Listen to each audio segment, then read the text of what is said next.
여러분 안녕하세요. 반갑습니다.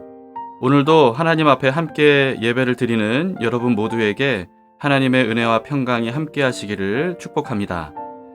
우리 주님을 향해서 우리의 마음을 활짝 열고 예배를 드리도록 합시다.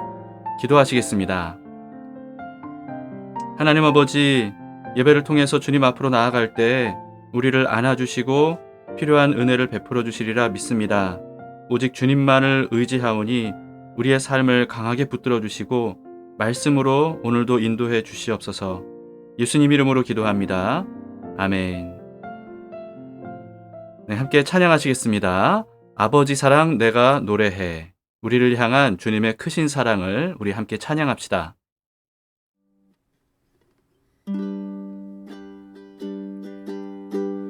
아버지 사랑 내가 노래해.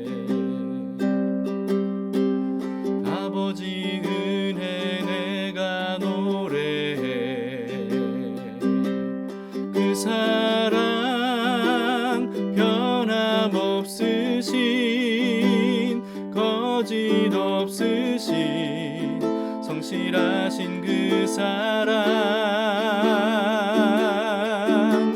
상한 갈 때 꺾지 않으시는 꺼져가는 등불 끄지 않는 그 사랑 변함없으신 거짓 없으신 성실하신 그 사랑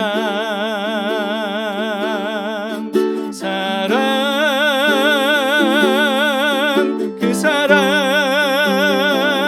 날 위해 죽으신 날 위해 다시 사신 예수 그리스도 다시 오실 그 사랑 죽음도 생명도 천사도 하늘의 어떤 권세도 끊을 수 없는 영원한 그 사랑 예수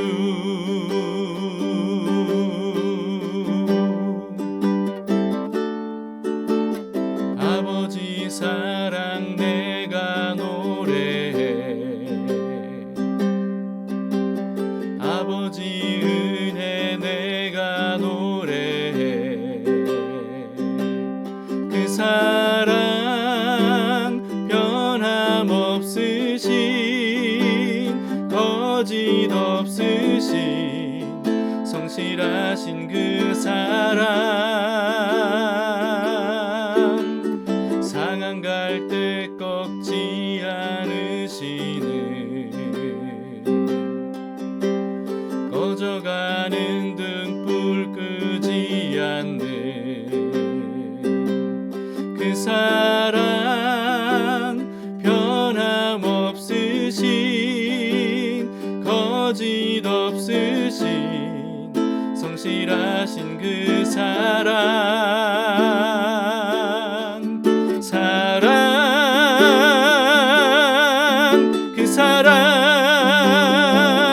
날 위해 죽으신 날 위해 다시 사신 예수 그리스도 다시 오실 그 사랑 죽음도 생명도 천사도 하늘의 어떤 권세도 끊을 수 없는 영원한 그 사랑 예수 그 사랑 날 위해 죽으신 날 위해 다시 사신 예수 그리스도 다시 오실 그 사랑 죽음도 생명도 천사도 하늘의 어떤 권세도 끊을 수 없는 영원한 그 사랑 예수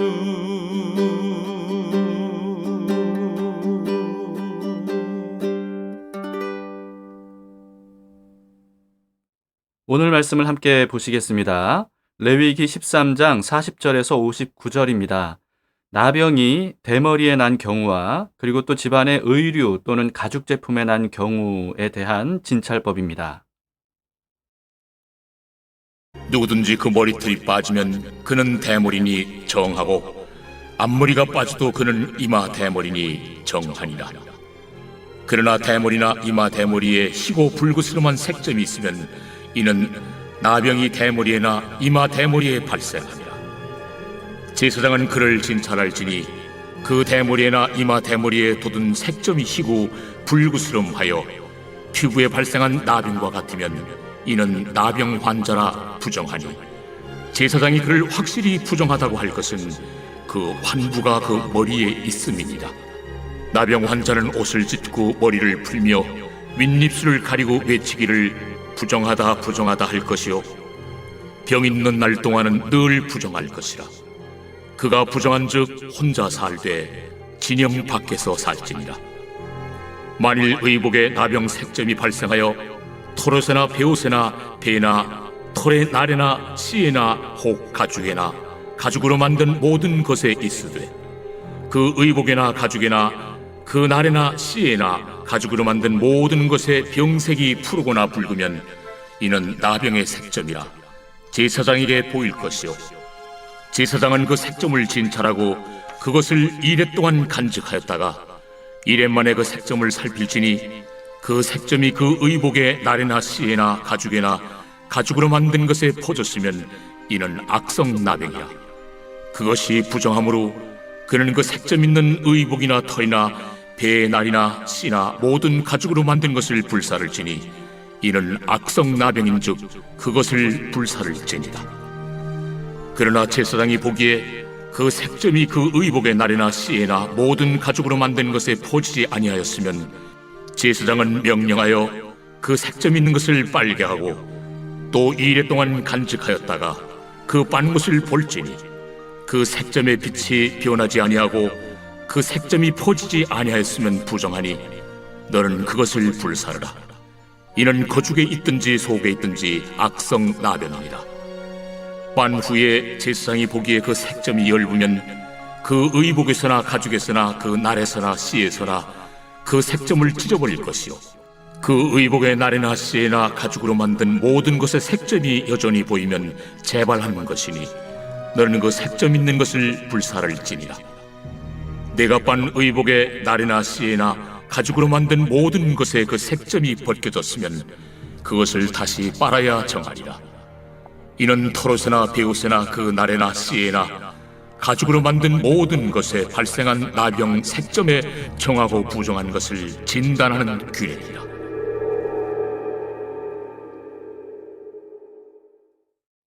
성경시대의 나병은 문둥병이라고도 부르던 이 한센병과는 다르다는 점을 다시금 기억하도록 합시다. 한센병을 포함한 전염성 피부병을 포괄적으로 부르는 말입니다. 오늘 본문은 나병이 대머리에 난 경우로 시작이 되는데요. 그냥 머리나 이마에 털이 빠진 탈모뿐이면 부정하진 않아요. 그런데 희고 불그스름한 색점이 탈모가 난 그 자리에 진행이 되면 그러면 나병이라는 거죠. 역시나 이 경우에도 제사장이 진찰을 한 후에 판정을 합니다. 그런데 이런 경우에는요, 나병과 비슷해 보이기만 해도 즉각적으로 부정하다고 판정하도록 그렇게 말씀을 하십니다. 43, 44절을 보세요. 제사장은 그를 진찰할지니 그 대머리에나 이마 대머리에 돋은 색점이 희고 불구스름하여 피부에 발생한 나병과 같으면 이는 나병 환자라. 부정하니 제사장이 그를 확실히 부정하다고 할 것은 그 환부가 그 머리에 있음이니라. 탈모가 진행된 머리에 난 색점의 경우에는요, 더욱더 위험한 나병으로 취급하라고 하신 것으로 보입니다. 왜 그런지는 의학적인 이유가 분명히 있을 것 같은데요. 이 관련 전문 지식이 없어서 참 아쉽습니다. 역시나 여러 주석에서도요, 의학적인 이유를 찾아볼 수는 없었습니다. 혹시나 의학적인 이유 때문이 아니라고 한다면 온몸을 제어하는 이 머리의 중요성을 알려주시는 게 아닐까 싶습니다. 사람마다 생각과 가치관이 병들어서 잘못돼 버리면 그러면 온몸을 그릇되게 사용을 하게 되죠. 죄악되게 잘못된 생각과 가치관대로 몸을 사용한다는 뜻입니다. 그럼으로써 인생 전체를 그릇된 삶으로 인도하기도 합니다. 또는 공동체의 우두머리인 지도자 한 사람이 병든 생각을 가지고 공동체를 지도하게 되면 그러면 공동체 전체에 악영향을 끼칠 수밖에 없죠. 혹시 하나님께서 그런 교훈을 주시려는 것은 아닌가 한번 생각을 해봅니다. 13장 1절부터 지금까지는요, 우리가 나병에 걸린 사람인지 아닌지를 진찰하는 법에 대해서 봤습니다.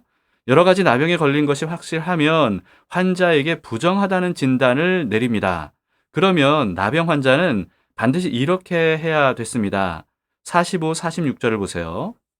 나병 환자는 옷을 찢고 머리를 풀며 윗 입술을 가리고 외치기를 부정하다 부정하다 할 것이요 병이 있는 날 동안은 늘 부정할 것이라. 그가 부정한즉 혼자 살되 진영 밖에서 살지니라. 첫째로는요, 옷을 찢어야 한다고 하십니다. 성경에는 자기 옷을 찢는 장면이 꽤 많이 나오는데요. 주로 어떤 큰 충격을 받았을 때 또는 슬픔을 당했을 때 그리고 또 하나님께 참회할 때 그럴 때 옷을 찢었습니다. 나병 환자도 같은 이유로 옷을 찢으라고 하신 겁니다. 나병 진단을 받는 거 여러분 그건 엄청난 충격이고 슬픔 아니겠습니까? 그걸 그대로 노출하는 겁니다. 두 번째는요, 머리를 풀어야 한다고 하십니다. 머리를 푸는 것 역시나 슬픔의 표현이 아닌가 싶습니다. 우리나라로 치면요, 마치 상투를 잘라서 산발이 되게 하는 어떤 그런 비참한 상태를 나타내는 그런 모습이 아닌가 싶습니다. 세 번째는 윗입술을 가리고요, 부정하다고 거듭 외쳐야 됩니다. 윗입술을 가리는 거는 오늘로 치면 뭐 마스크가 있으면 쓰겠지만요. 그러나 이때에는 그런 게 없었기 때문에 비말을 튀는 걸 방지하는 그런 의미였던 것 같습니다. 그럼으로써 전염되지 않게 하기 위한 것이죠. 또 부정하다고 거듭 외치는 것 역시나 주변 사람들에게 자신이 전염병을 가지고 있다는 사실을 알림으로써 다른 사람들에게 전염되는 것을 방지하기 위한 필수 행동입니다. 나병 환자가 이런 행동들을 해야 되는 거, 여러분 나병 환자 입장에서는요, 정말 너무나도 수치스럽고 또 비참한 일 아니겠습니까? 그러나 공동체를 위해서는 반드시 그렇게 해야만 됐습니다. 만약에 자신의 상태를 숨기고 이와 같은 행동 요령을 따르지 않으면요, 주변 사람들에게 많은 해를 끼칠 수밖에 없을 겁니다. 코로나19가 처음 시작됐을 때 감염된 사람이 자신의 감염 사실을 숨기고 사람 많은 곳으로 다녀서 많은 사람들에게 큰 피해를 입혔던 것, 그런 일들이 있었지 않습니까? 그런 것과 같은 일들이 일어날 수밖에 없는 거죠. 그렇기 때문에 이 자신의 이와 같은 전염성을 가지고 있는 질환에 대해서는 반드시 다른 사람들에게 부정하다라고 하면서 알려야 됐습니다. 이와 같이 공동체 안에 죄가 발견됐을 때요, 죄를 숨겨서는 안 된다는 거죠. 더 이상 죄가 전염되고 확산되는 것을 막으려면요, 그러면 죄를 드러내고 반드시 도려내야만 됩니다. 그런데 실제로는 죄를 은폐하는 일들이 참 얼마나 많이 있습니까?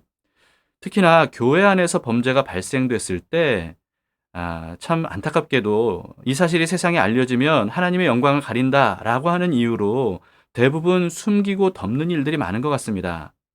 그러나 정말 하나님의 영광을 가리는 게 뭐겠습니까? 죄를 숨기고 그 죄에 대해서 오히려 정당화하고 합리화하는 거 아니겠습니까? 그렇게 하면요, 마치 죄를 품는 것처럼, 알을 품는 것처럼 이 죄를 품게 돼서 엄청나게 많은 죄가 교회 안에서 부화가 될 겁니다. 그동안 이런 태도로 교회 내에 죄를 덮는 일들이 많았던 결과로 오늘날처럼 이 나쁘끄러운 교회의 모습들이 굉장히 자주 매스컴에 오르게 될 정도로 그렇게 교회 안에 죄가 많아지게 된 것이 아닌가 싶습니다. 죄를 드러내고 확산을 막는 것이야말로 하나님의 말씀에 순종하는 것이고요. 그리고 또 하나님의 영광을 위해서 교회가 해야 될 일이죠. 그럼으로써 교회가 정화돼야 됩니다. 이게 바로 죄에 대한 필수 예방 방법이죠.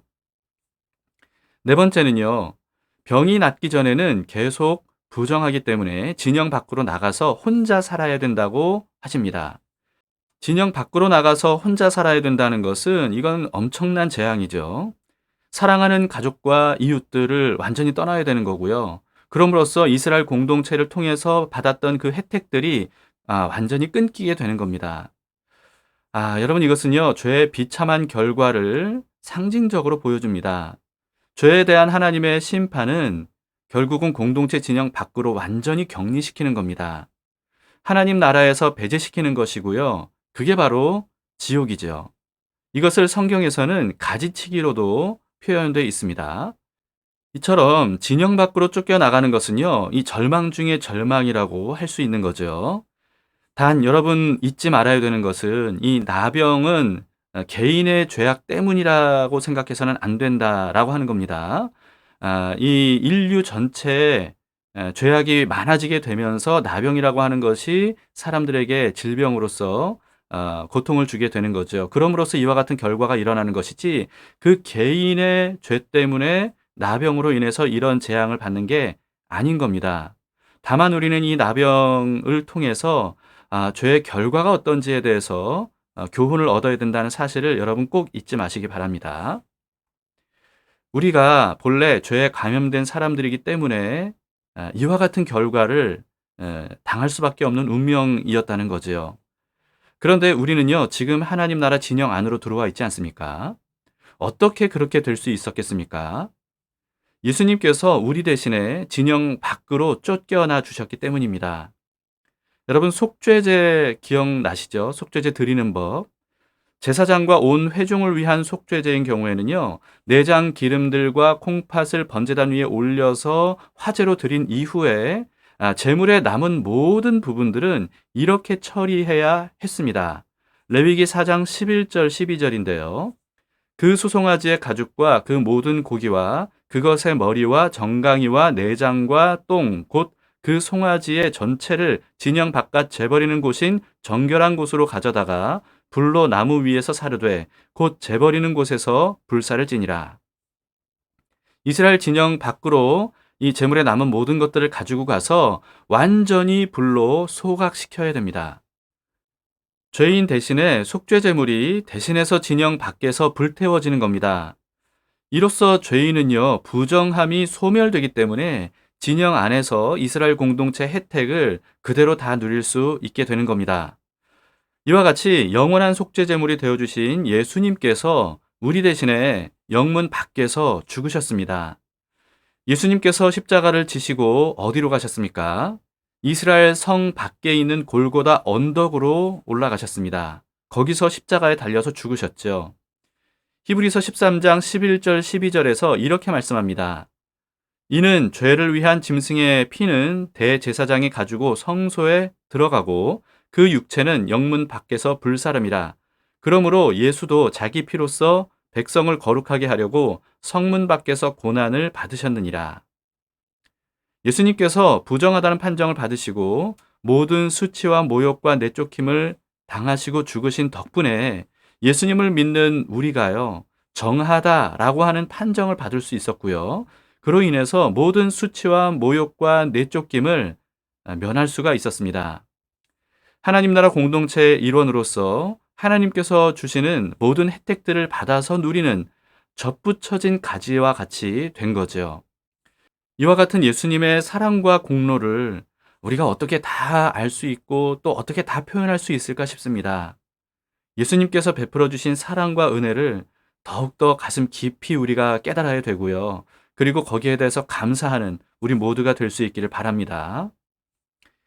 47절부터는요, 사람이 아니라 의복이나 가죽 제품에 발생된 나병에 대한 말씀입니다. 문둥병이라고 부르던 이 한센병은요, 사람 외에 사물에는 발생되지 않는다고 하는데요. 그렇기 때문에 성경에서 나병이라고 되어 있는 것은 이 한센병과 일치하지 않는다는 것을 알 수가 있습니다. 여기서 말하는 이 물건, 의복이나 가죽 제품에 발생된 나병은요, 이 곰팡이의 일종이었을 겁니다. 곰팡이 종류는 검색해 보니까 약 9만 종 정도나 된다고 하더라고요. 엄청나게 많은 종류가 있는 거죠. 성경에 나오는 누룩도 곰팡이의 일종입니다. 곰팡이 중에는요, 사람에게 유익한 곰팡이도 있어요. 그러나 많은 경우에는 사람에게 해를 끼치게 되고요. 또 그 중에서는요, 독성이 엄청나게 강한 곰팡이, 굉장히 위험한 곰팡이도 있다고 합니다. 그렇기 때문에 인체에 굉장히 해로운 겁니다. 오늘 본문은 이와 같은 악성 곰팡이를 판정하고 또 대처하는 법을 알려주고 있습니다. 특히나 의복과 가죽 제품은요, 사람과 직접 접촉하는 물건이기 때문에 굉장히 조심해야 됩니다. 피부에 난 나병과 마찬가지로 의복이나 가죽 제품에 곰팡이가 색점으로 발견이 되면요, 역시나 제사장에게로 가지고 가야 됩니다. 제사장은 7일간 그 상태를 지켜본 다음에 악성 곰팡이 여부를 확인하고 판정해야 되죠. 악성 곰팡이인 경우에는 불태워야 됩니다. 그러나 곰팡이가 번지지 않으면요, 물로 빨고 그리고 또다시 7일간 지켜본 다음에 다시 진단을 해서 처방을 해야 됩니다. 오늘날 우리는 장롱에 넣어둔 옷에 곰팡이가 폈다, 색이 변해버렸다, 옷이. 그러면 어떻게 하죠? 명품이라면 뭐 어떻게 해볼 수 있을지 모르겠습니다. 그러나 보통 옷인 경우에는 아깝기는 해도 그냥 버리면 되잖아요. 그러나 성경 시대, 이 레위기 당시에는 그럴 수가 없었습니다. 옷이 너무나도 귀했기 때문이에요. 예수님 시대만 해도요, 예수님께서 십자가에 달리셨을 때 이 십자가에 예수님을 못 박았던 로마 군인들이 예수님의 옷을 어떻게 했다고 기록이 되어 있습니까? 예수님의 옷을 제비 뽑아서 나눠 가졌다고 돼 있죠. 여러분, 이와 같이 로마 군인에게는 죄수의 옷까지도 제비 뽑아서 나눠 가질 정도로 그렇게 옷이 굉장히 귀하던 시대였습니다. 그런데 예수님 시대보다 자그마치 1500년 전쯤이나 되던 이 레위기 시대에는 이제 막 이스라엘 백성들이 이집트의 노예 생활에서 벗어난 상태였단 말이죠. 그렇기 때문에 옷 한 벌을 가지고 평생을 입었어야 됐을 겁니다. 그런데 옷에 악성 곰팡이가 피게 되면요, 그러면 굉장히 이건 곤란하고 정말 어려운 일이죠. 재산적으로도 정말 엄청난 손해일 수밖에 없습니다. 오늘날 우리로 치자면 마치 하나뿐인 자동차를 갑자기 폐차해야 되는 어떤 그런 상황보다 더 힘들고 더 당황스러운 일이 아니었을까 싶습니다. 그러나 아무리 큰 손해라 할지라도요, 악성 곰팡이가 핀 의복이나 가죽 제품은요, 반드시 미련 없이 불태워 버려야 됩니다. 그렇지 않으면 그보다 훨씬 큰 피해를 입게 될 것이 분명하기 때문이죠. 여러분, 이처럼 영적으로 또 신앙적으로 큰 피해를 입힐 만한 부정적인 것들에 대해서는요, 아무리 우리가 생각할 때 아깝고 그게 큰 손해를 입는 것처럼 보인다 할지라도 반드시 미련 없이 없애버려야 됩니다. 불태워버리듯이 완전히 없애야 됩니다. 그냥 버리는 게 아니라 불태워야 된다는 거. 여러분, 이거는 다시는 돌이킬 수 없는 상태로 처리해야 된다는 뜻 아니겠습니까? 바로 우리에게 그런 태도가 필요하다는 거죠. 예수님은요, 이렇게까지 말씀하셨죠. 마가복음 9장 43절. 만일 너의 손이 너를 범죄하게 하거든 찍어버리라. 장애인으로 영생에 들어가는 것이 두 손을 가지고 지옥, 곧 꺼지지 않는 불에 들어가는 것보다 나으니라. 이 말씀은요, 진짜로 손을 잘라버리라 이런 말씀도 아니고요. 그리고 또 천국에 장애가 있다, 뭐 이런 뜻도 절대 아닙니다. 진영 바깥 지옥으로 쫓겨나지 않으려면 죄에 대해서 단호한 태도가 필요하다라고 하는 것이죠. 내가 그 진영 바깥에 꺼지지 않는 불 속에 태워지는 것보다는 차라리 내가 죄에 대해서 그와 같이 단호한 태도를 취하는 것이 필요하다라고 하는 겁니다. 그 어떤 손해를 입는다 해도 죄로 오염돼서 지옥에 떨어지는 것보다 훨씬 낫다라고 하는 뜻이죠. 예수님께서 우리를 위해서 대신 진영 바깥으로 나가셔서 우리 대신에 죽어주신 그 희생이 얼마나 큰 희생입니까? 그런데 그와 같은 희생을 우리가 절대로 헛되이 해서는 안 됩니다. 예수님께서 구원해 주신 우리를 안전하게 보호하기 위해서, 그러기 위해서는 이와 같은 곰팡이 같은, 악성 곰팡이 같은 이 죄의 요소, 나를 오염시킬 수 있는 그 요소들에 대해서는 단호하게 우리가 대처를 해야 되죠. 혹시 뭔가가 아까워서 우리를 죄로 오염시킬 것들을 처리하지 못하고 있는 건 아닙니까? 여러분, 그런 것들이 있다면요, 오늘 말씀을 통해서 하나님께서 말씀하신 대로 반드시 우리가 처리할 수 있기를 바랍니다.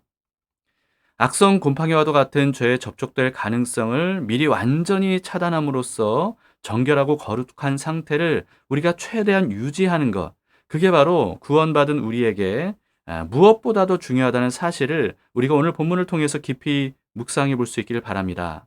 그럼으로써 우리가 소각시켜야 될 것이 있다면 주저하지 말고 소각하는 우리 모두가 될 수 있길 바랍니다.